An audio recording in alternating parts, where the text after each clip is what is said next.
Hello students, आज हम exercise 5.2 का क्वेश्चन नंबर 10 से स्टार्ट करेंगे। लास्ट वीडियो में हमने 5.2 के क्वेश्चन नंबर 9 तक कर लिया था। आज हम क्वेश्चन नंबर 10 पढ़ेंगे।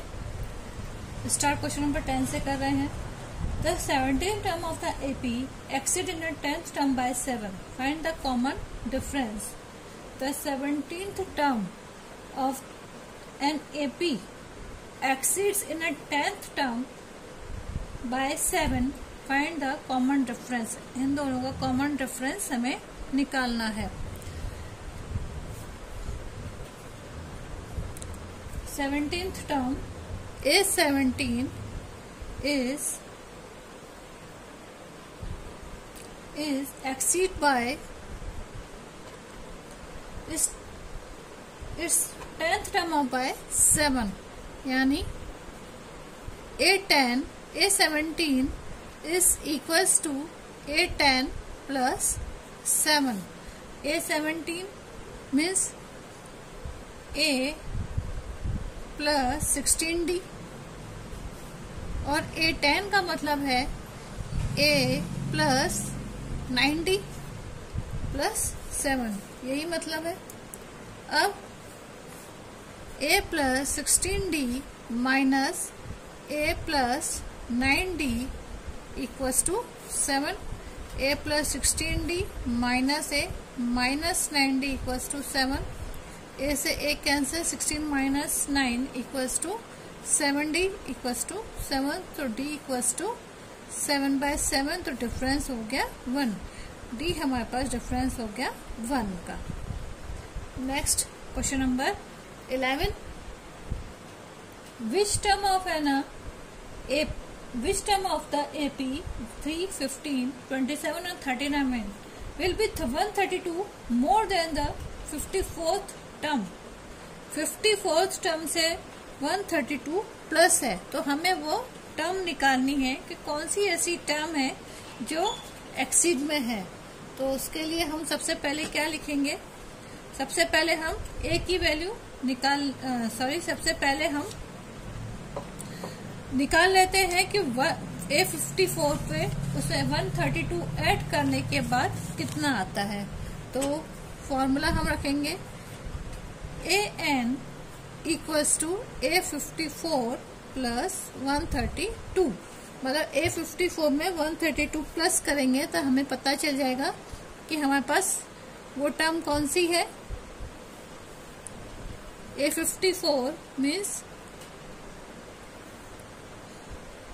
A plus N minus 1D, या डायरेक्ट 53D लिख सकते हैं हम, प्लस 132।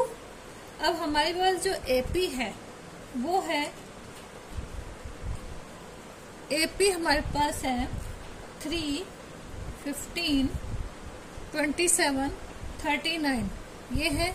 इसमें A इक्वल्स टू है 3 और D equals to A2 minus A1 equals to 15 minus 3 equals to 12, यही है। तो वैल्यू पुट कर देते हैं हम इसके में फॉर्मूले में। A की जगह हम लिख देंगे 3 प्लस 53D, D की जगह आ जाएगा 12 plus 132, that is AN equals to. तो ये हो जाएगा 3 प्लस 53 प्लस 12 इक्वल्स टू हमारे पास हो जाएगा 636 प्लस 132, तो टोटल हो गया हमारे पास 771। ये तो हमारे पास आ गई AN की वैल्यू आ गई 771।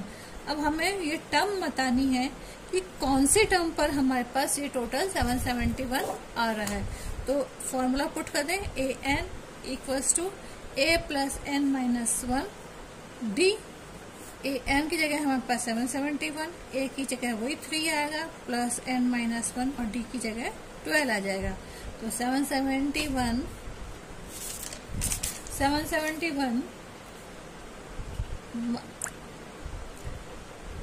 Minus 3 equals to N plus 1, तो ये हो जाएगा 12N minus 12, 768 plus 12 equals to 12N तो n बराबर हो गया 768 प्लस 12 होता है हमारे पास 780 अपॉन 12, तो दैट इक्वल्स टू 65 टर्म। तो 65 टर्म पे हमारे पास वैल्यू आ जाएगी 771, और 771 कब आया? जब हमने 54 पे 132 प्लस किया। AP 54 पे हमने जब 132 प्लस किया तो हमारे पास आ गया 771, और 771 आता है 65th टर्म पर। Next question, 2 APs have the same common difference. The difference between their 100th term is 100. What is the difference between their 1000th term? कोई 2 AP है जिनमें कॉमन डिफरेंस सेम आ रहा है, तो हम फर्स्ट AP को तो मान लेते हैं। फर्स्ट AP इज A, और उसका जो कॉमन डिफरेंस होगा, common difference is equals to D। Clear? As usual. अब सेकेंड AP हो गया A, क्योंकि कॉमन डिफरेंस सेम है तो इसका भी हम कॉमन डिफरेंस D ही रखेंगे, equals to D। Difference between their 100 term is 100, तो हमारे पास ये हो जाएगा A100 minus A100 equals to 100, या ये कहो, अब इसको ऐसे तो हम लिख नहीं सकते ना, तो हम क्या लिखते हैं? A100 का मतलब हो जाएगा A plus 99D minus A plus 99D, that equals to 100। दोनों की 100 टर्म्स का जो डिफरेंस है वो है 100, तो ये हो गया A प्लस 99D और A plus 99D। Bracket open कर दें, A plus 99D minus A minus 99D equals to 100। 99D से 99D कैंसिल, तो हमारे पास बचा A minus A equals to 100। अब अकॉर्डिंग टू क्वेश्चन में हमसे पूछा जा रहा है what is the difference between there 100th term. अब 100th टर्म में कितना डिफरेंस होगा? तो 100 टर्म्स का भी 1000th टर्म का कितना? 100 का तो हमने निकाला ही है, 1000 टर्म में कितना होगा? तो difference between there 1000th term, तो हम उसको कैसे लिखेंगे? Same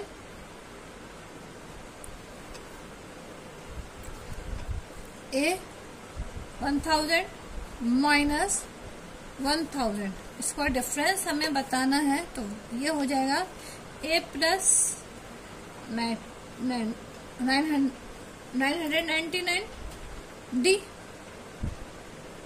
minus A plus 999D, ये हमें बताना है। तो ये हो जाएगा हमारे पास A plus minus A plus, तो ये हो जाएगा minus, this equation is equal to this equation.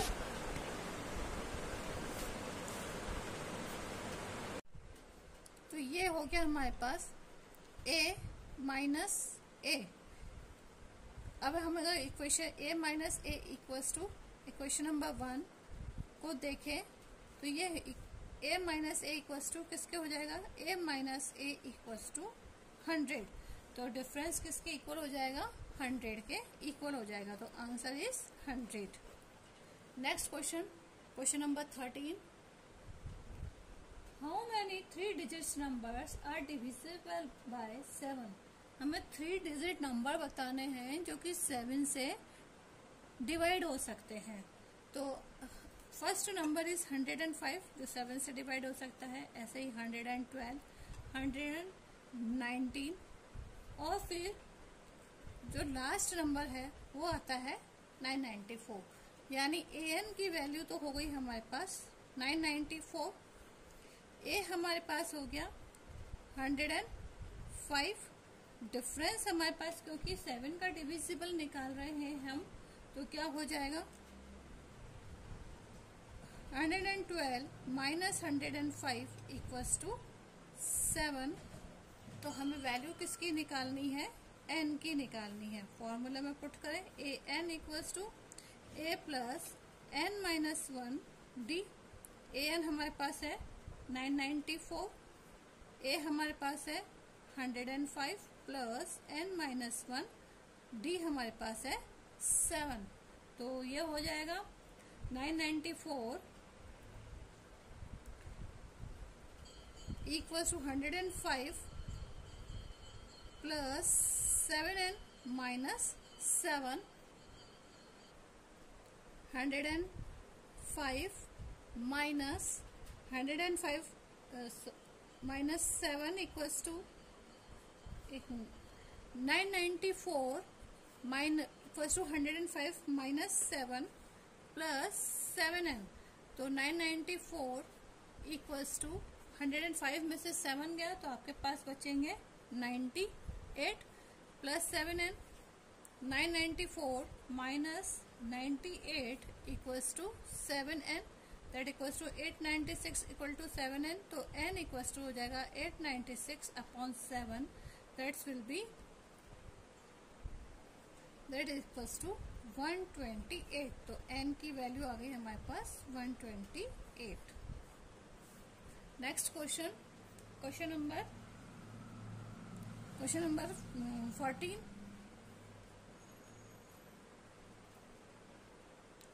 How many multiples of a 4 lies between 10 and 250?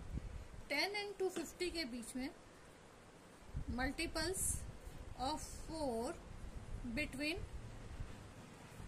10 to 250, इसके बीच में हमें मल्टीपल्स निकालने हैं।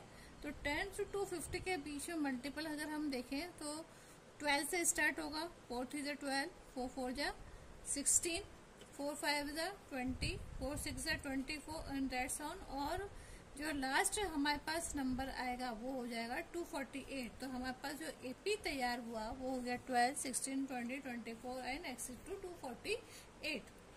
अब इसमें अगर हम देखें तो a equals to 12, d equals to, क्योंकि 4 का मल्टीपल है तो डिफरेंस इज 4, a n हमारे पास है 248 और हमें नंबर ऑफ मल्टीपल्स निकालने हैं। तो n की वैल्यू हमें निकालनी है, फॉर्मूले में हम पुट कर देंगे value a n equals to a plus n minus 1 d।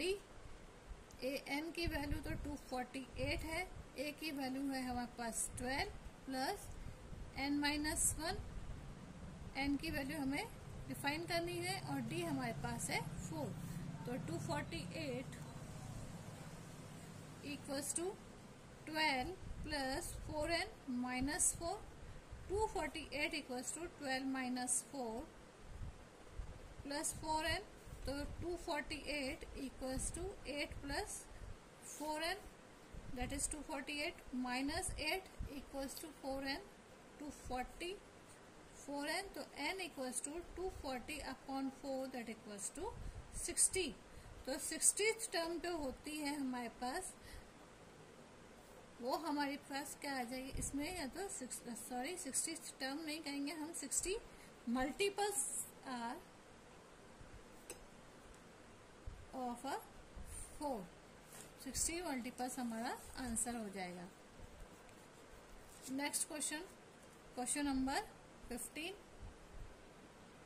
आप ये जरूर कह सकते हैं कि जो 60th टर्म है, 60th टर्म इज 248, ये हमारी जरूर 248 है, या ये कहो कि 60 मल्टीपल्स है, या 248 जो है वो 60th टर्म है जो इक्वल्स टू 248 है। Next question, question number 15। For what the value of a n other nth term of a AP 63, 65, 67 and 3, 10 and 70 are equal।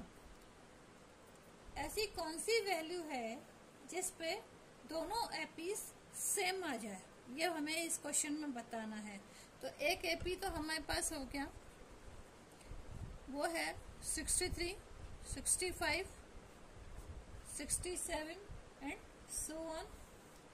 एक एपी हमारे पास जो है वो है 3, 10, 17 एंड सो ऑन। अब अगर हम एक इसमें 63, 65 और 67 वाले में देखें, 63, 65, 67 इस वाले में देखें तो इसमें A इक्वल्स टू है 63, D इक्वल्स टू हमारे पास है 2। क्लियर? और दूसरा वाला जो एपी है, इस एपी में 3, 10 और 17 है। इसमें A बराबर है 3 और D बराबर है 10 माइनस 3 इक्वल्स टू 7। तो n equals to A plus n minus 1 D। A हमारे पास है 63 प्लस n माइनस 1, D हमारे पास है 2। That equation number 2। Equation number 1, an equals to A plus n minus 1 D। तो अगर हमारे पास यहाँ पे A बराबर 3 है प्लस n माइनस 1 और D बराबर है 7, that equation number 2। Now from equation 1 and 2 दोनों को इक्वल रखने पर 63 plus n minus 1 2 equals to 3 plus n minus 1 7। तो ये हो गया 63 प्लस 2n माइनस 2 और ये हो जाएगा 3 प्लस 7n माइनस 7। तो 63 minus 2 minus 3 minus 7 sorry plus 7 equals to 7n minus 2n। तो 63 प्लस 7 तो हो जाता है हमारे पास 70 और 70 माइनस 5 हमारे पास हो जाएंगे 70 माइनस 5 इक्वल्स टू हो जाएंगे हमारे पास 65। That is a 5n equals to 5n। तो n इक्वल्स टू हमारे पास हो जाएगा 65 अपॉन 5, 5 वन जा 5 13। तो n इक्वल्स टू 13 टर्म ऐसी होगी जब दोनों एपी की वैल्यू सेम होगी। Okay, next question, question number 16। Determine the AP whose third term is 16 and the seventh term exceed the fifth term by 12। अब इसमें थर्ड टर्म तो गिवन है, हमें एपी ही निकालना है, पूरी एपी निकालनी है। इस एपी में third term is 16, A3 equals to 16 हमारे पास गिवन है। Seventh term exceed the fifth term by, और जो हमारे पास सेवेंथ टर्म है A7 जो है, सेवेंथ टर्म जो है वो एक्सीड हो गई है फिफ्थ टर्म बाय 12। ये हमारा क्वेश्चन है, हमें पूरी एपी की वैल्यू निकालनी है। तो सबसे पहले तो हम A3 को सॉल्व कर लेते हैं। A3 बराबर A plus 2D equals to 16। Clear? ये तो हो गई हमारी first equation. Second, A7 equals to A5 plus 12। अब A7 क्या होता है? A प्लस 60 और A5 होता है A प्लस 4D प्लस 12। तो A plus 6D minus A minus 4D equals to 12। A से A cancel, 60 minus 4D equals to 2D equals to 12। तो D बराबर हो गया हमारे पास 12/2, 12। तो डिफरेंस हमारे पास आ गया 6। अब हमें पूरी एपी बनानी है। तो एपी बनाने के लिए ए की वैल्यू हमारे पास होनी जरूरी है। तो हमारे पास है A3 A plus 2D equals to 16। A हमें निकालना है A plus 2 into 6 equals to 16। तो ये हो जाएगा a प्लस 12 इक्वल्स टू 16। तो a बराबर हो गया 16 माइनस 12 इक्वल्स टू 4। तो a बराबर हो गया हमारे पास 4। तो a1 हो गया हमारे पास a that equals to 4। a2 बराबर हो गया a plus d equals to 4 plus 6 equals to 10। a3 बराबर a प्लस 2d बराबर 4 plus 2 into 6 that equals to 16 जो हमारे पास ऑलरेडी गिवन था। a4 बराबर a3 plus d that equals to 16 plus 6 equals to 22। और a5 बराबर हो जाएगा हमारे पास a4 plus d that equals to 22 plus 6 equals to 28। तो हमारे पास जो AP बना वो हमारे पास बना 4, 10, 16, 22, 28 and so on. That is our answer. अब हम क्वेश्चन नंबर 17 से नेक्स्ट वीडियो में पढ़ेंगे। आज हम यहीं खत्म कर रहे हैं। Thank you.